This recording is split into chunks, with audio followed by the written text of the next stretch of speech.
my daughter brother made. I want my family back. Okay, we are reviewing the newest Lady Gaga record titled Chromatica, and the first track is Chromatica 1. What'd you think? Hey. All right. Well, Chromatica 1. That's the first track. It was okay. It kind of starts, like when you watch a movie and the studios have to run their credits. Yeah. Not like the Fox or not the, like the THX, like, not like that, but like, just the generic, like Disney studio thing. That was kind of like what it was. Yeah, I got you. Right. Yeah, stuff like that. Yeah, I think overall I liked it more than like most of these types of little bits we've heard in albums, but still it didn't really do too much. Yeah, I thought it was a pretty interesting intro.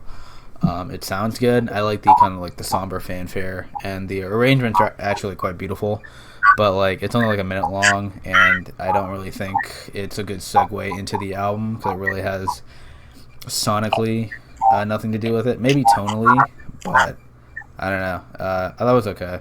Nothing special. That leads into Alice. What'd you think about this one? So I'll go through like the bad parts or the parts I liked less first. Lyrically, it really didn't do much for me. I didn't think it was, really deep or striking beyond just referencing Through the Looking Glass, like that novel by Carol, I think. But I will say, like, so for stuff I did like, her vocal delivery, not just on this song, but for most of the album, I really enjoy her delivery. Enough so that even when the lyrics aren't particularly compelling, I still like it. I felt like this song also just kind of, like, I could definitely tell it was Gaga. It felt kind of like signature. She has like this sort of, I don't know how to describe it. It's just, like Gaga, kind of like weirdness. Like there was this voice change part that I just felt like just made me think of her. This song too had like this bouncy dance hall sort of feel that I think carries through a lot of the album. But it's definitely like a vibe, even though I don't really like the lyrics too much. Okay. Like, I guess I feel like I don't have to. Yeah, for me, I thought it was great. I kind of like the house instrumental that you mentioned. Yeah, you're right. Her vocals on this album, even when the songwriting isn't like great, they do like captivate you quite a lot. I really like the longing feeling of the track, and yeah, you're right. It's kind of doing the typical Alice in Wonderland kind of shtick that most pop artists do. But I like the take here. She's kind of referring to herself as like the non-main character, but she still wants the end goal of like wanting like Wonderland or some sort of like paradise, kind of like a metaphor for like an average person. It's not really deep, but I thought it was serviceable. But like I think as a song in general, I really enjoyed it. Next one is Stupid Love. I'll go first on this one. It's kind of like a mix of like synthwave and new disco. I like the grooves. It has incredible like high energy to it. It's like quite a rush. There's not really too much I want to say. It's a song that makes me want to move, essentially. What about you? Hell yeah, move it, baby. Move it. Yeah, it had like these like you kind of mentioned, like this confident sort of percussion, and I don't know if it was a bass line or something else, but it was just really hard, and I liked it. She also had these dope vocalizations after her chorus with these glitches that kind of fit together pretty well for me. The video itself is also pretty cool and artsy. It's like Mad Max meets the colors of a Brazilian carnival. You definitely can't say she's not talented. I really liked her choreo. I thought she danced well. Her backup dancers did well. I've already mentioned the costumes, the color palettes. They also just like danced in the desert. I thought it was a well put together song and music video. And then there was also some lettering for the album that she put on at the end of the song. It was like this metallic Chromatica lettering. It was really cool. Okay, moving on to the next one is Rain on Me with Ariana Grande. What you think? No, it's really not that good, but it's going to be played on radios like a ton. Okay. I actually like this one. I kind of like the dance house kind of starlight aesthetic of the track. I like the thick keyboards and the bass and like the slight swells of strings. It was pretty good. I think Ariana and Grande are decent enough together, even though they both don't really have a. They both kind of feel like short-lived on the song, which is weird to say. I thought the chorus was okay, but I did like the instrumental refrain after the chorus that played. I thought it was good, enjoyable. I thought they were saying I'd rather be drunk, but at least I'm alive. I felt like they made it during coronavirus, and I was like, ooh, that's a little in poor taste. But no, they were saying I'd rather be dry. This album was like 3 years in the making, so I wouldn't say that. Yeah. Wait, one more thing. Even though I didn't like the song, I liked the costumes. Like Ariana's little butterfly wings, they geeked me. And then what did I like most? It had to be like their eyeliner. They had like this white eyeliner going for some of it. Also the shots of GaGa with like water just kind of raining down. That was pretty cool. Okay. Yeah, I don't watch music videos for this kind of stuff, but it's interesting to see you commentate on both the song and the video. Next one is Free Woman. It's pretty revealing, as in, like, she's kind of like talking about being a free woman with the context of her being previously sexually assaulted by a music producer. There is like a clear sense of like self-empowerment, and I really appreciate that aspect of the song, but the rest did not captivate me as much. The instrumental was okay, vocal performance was good, but like it didn't amount a whole lot to me by the end of the song. I thought it was meh. Mm-hmm. I didn't know about her past history, so I can't speak much to that. But as far as this song, yeah, I didn't really like it that much. It had an element that I did like it was just kind of like that hypnotic trance, I guess, setting beat. But yeah, it didn't really touch me in any particular way. Next one is Fun Tonight. What do you think of this one?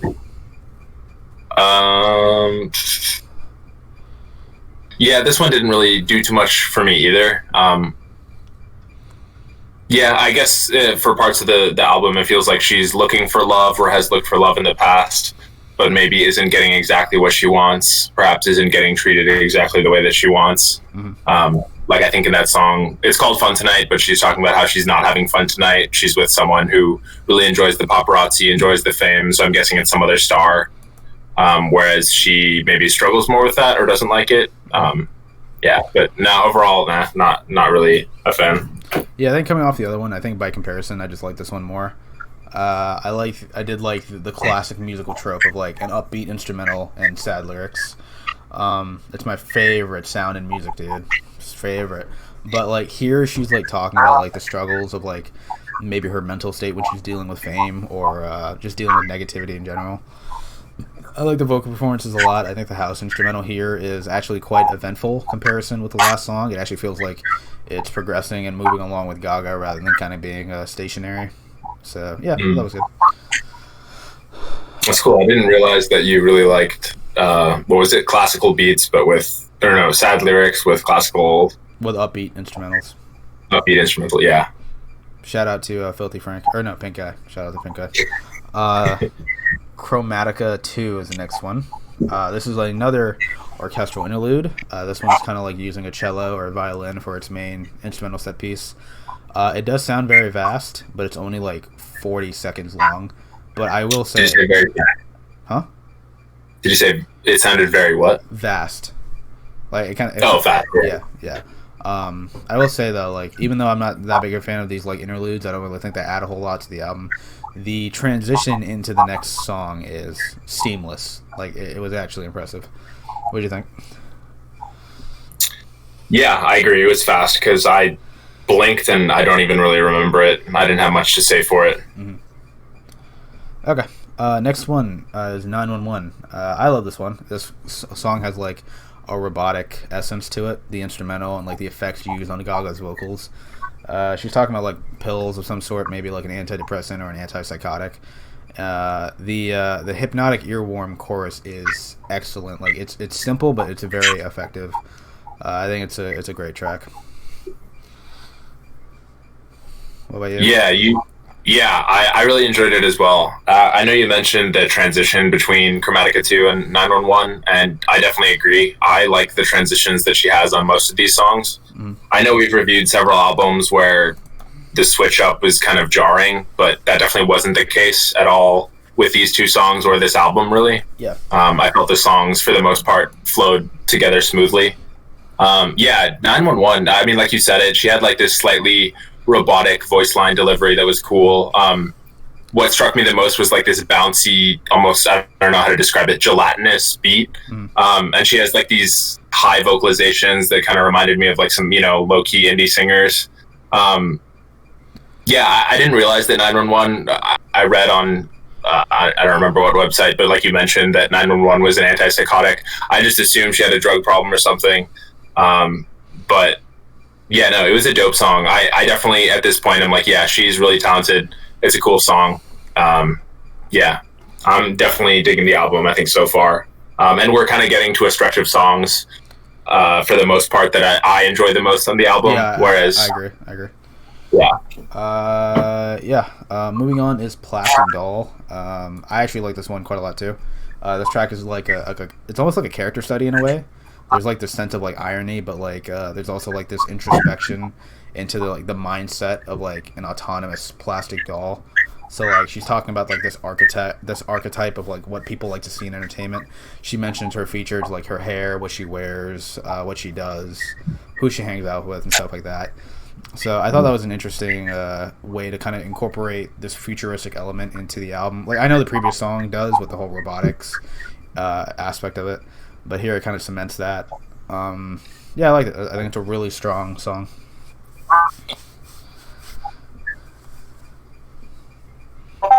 Yeah, you definitely make an interesting point about the lyrical content. Honestly, the song on first and second listen didn't really do too much for me. I think if I listened back through it with your kind of take, I might find it a little more interesting, but it wasn't really for me. Not nearly as much as 911. Okay. Next one is Sour Candy. What do you think of this one? Alright, you like it, don't you? Banger, bro. Banger. Yeah, dude, I love the Blackpink feature. My sister is really into K-pop right now, and she mentioned them to me, but this is the first song that I actually sat down to and listened to, like, that was by them, or that they featured on. And they have like this higher, almost innocent sounding voice that contrasts really well with like this sensual dance floor beat. Yeah. I definitely want to peep more like Blackpink, maybe not like a full album, but definitely just check out some of their popular singles to see what they're about. Also, just as far as the lyrical content, definitely not a fan. I'm definitely not a fan of like Sour Candy, but love me some women that are like Sour Candy. Well, that's misogynistic, dude. Anyway, I like this one too. This kind of sounds like a Far East movement song, or like a deep house song with like the dripping keys and like the semi shiny soundscape. It's pretty nice. I agree. I think Blackpink had a great feature, and I like the song topic of these people being like sour candy. Like they look tasty and interesting on the surface, but once you like really sink your teeth into it, you're in for like a nasty surprise. It has kind of like that level of like sassiness that's not like annoying, but more like kind of expressive. That's what I really liked about it. That's interesting. You said it was sweet on the outside, bitter on the inside, because I was kind of going for the bitter on the outside, sweet on the inside. I'd rather not go. Well, they mentioned like opening it up, sweet candy, like, and then tasting like open up the tasting soap in the middle. It's just like. The next one is Enigma. I will admit I was not into this one that much. It was very basic and kind of a bit redundant as well. I think coming off of 3 tracks with their own distinct song topics and personalities, this one is just nowhere near as interesting as the other songs. Yeah, for sure. It definitely had an upbeat vibe, and I definitely still like her vocals, but it felt repetitive for me. Yep, I agree. The next one is Replay. This one I appreciate a bit more, but like at this point in the album, the house sound motif is starting to like wear itself out thin, especially on this track. Because it doesn't like it. Like I'm listening too much of like a samey sound. There's not a whole lot of like sonic deviation for it. So like on this track especially, like the small cut of like having little instrumental palette variety really bursts open on this one, because it really does not do a whole lot to complement GaGa's vocals or her songwriting about revisiting her past work and how much it has an effect on her now. I had to read the lyrics to really feel this one, and to really feel what GaGa is saying. But like on first listen, when when I'm more paying attention to like the sound and stuff, I was bored out of my mind. Interesting. Yeah. What about you? Yeah, so I'm definitely a huge fan of that house sound. So I agree that it's like kind of a little overplayed on the album, but since I'm a fan of that kind of sound, I was really vibing with it. Yeah, I thought it was really catchy. It kind of reminds me of something. I don't know. It's not a nostalgic feeling. It kind of reminds me of some song or some feeling, but I can't really like place it. Mm-hmm. Yeah, she makes pain sound so entertaining on this track. So I was a fan. Well, yeah, no, I would also give this one, banger status. Maybe not as much as Sour Candy, but no, this one is a banger. Okay. Moving on to Chromatica 3. It's another 27-second interlude that means almost nothing. It kind of just leads into the next track. Yeah.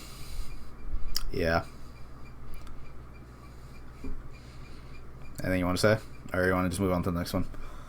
I'll say I thought it was the best of the three Chromaticas, which is good. I'd rather end on a good note. Cool. The next one is "Sign from Above" with Elton John. I think this track is absolutely beautiful. It is like another house-based instrumental, but it has like this angelic, larger-than-life feel to it. GaGa and Elton John are like absolutely amazing together on this track. I love like the track is like a metaphor for like sound essentially being like a deity or god to them, and how sound was responsible for like the creation of life in this song, meaning like music and musicians. It was an incredible ode to the essence of music itself, and it's definitely my favorite on the album. Yeah, hell yeah. That was the exact word I used to describe it as well. It's just beautiful, and the way you put it, I can't explain it any better. It was a very touching song. My one complaint about it was actually it was Elton. Really? I didn't realize it was Elton actually when I first listened to it. I was just kind of like, I don't know. His voice just didn't do too much for me. I felt like I really enjoyed the beat, her lyrics, her delivery, of course. Her delivery was fantastic. That it like kind of irritated me that I just was slightly irked by Elton. It feels like something is like so perfect, and then it's like, oh, it's so close. Really? And I thought he worked well, but it did a little more for me on the second listen, but I don't know exactly what I would change, but it kind of irritated me just slightly. There was also a switch up at the end that was it was interesting, and it worked. It's like a 10-second like drum and bass switch up, and then it just ends, I thought it was cool. Great song, yeah. One of the best on the album for sure. Next one is 1,000 Doves. It's another solid track. I like the kind of the new disco tinge on this one. I like the chorus a lot. 1,000 or I can't repeat it, but like I really like the chorus, kind of like the vocal glitch going like into each other. Really enjoyed it. The lyrics about like GaGa getting a push that she needs to like metaphorically fly. Bit corny, but like again, I think her delivery just sells me on it so well. Yeah, I like the beat. For me, the lyrics were, Okay. Moving on to the last song is Babylon. It gets points for me because it uses the same bass line from Confusion by New Order. There's also like a bit of like saxophone here and there. But to be honest with you, I'm kind of indifferent on it. Like I do like the kind of the chic femme vocal delivery, but like I think it was just misplaced, to be honest with you. I honestly think the Elton John song, the song with Elton John should have been the closer. Oh. Here it just kind of feels like it should have been like in the middle, but so like the flow of the album kind of gets ruptured when I come to it, because like it's only like 2.5 minutes long, and that's not like a bad thing by itself, but I think listening to the lyrics, I get it, the double entendre, like Babylon, the city in the Bible, and like Mesopotamia, and Babylon as in like, you know, talk your mouth off. All those okay. Yeah, not too much to say. It wasn't into it. Yeah, that's definitely an interesting proposition, having Sign from Above be the last one. I think I agree. I prefer that one to be last just because I like that one a lot. as far as Babylon goes, I think there were definitely better songs on the album, like Sign from Above. But you mentioned the sax. I really like the sax, love the sax, and it felt like a very GaGa song, just with her, not just the vocal delivery, but also when she just kind of deadpan recites lines almost. Yeah. So for me, I didn't really enjoy the ending, but I thought it worked as the ending to this sort of dancey house album. So that moves us into the overall and rating. What'd you think?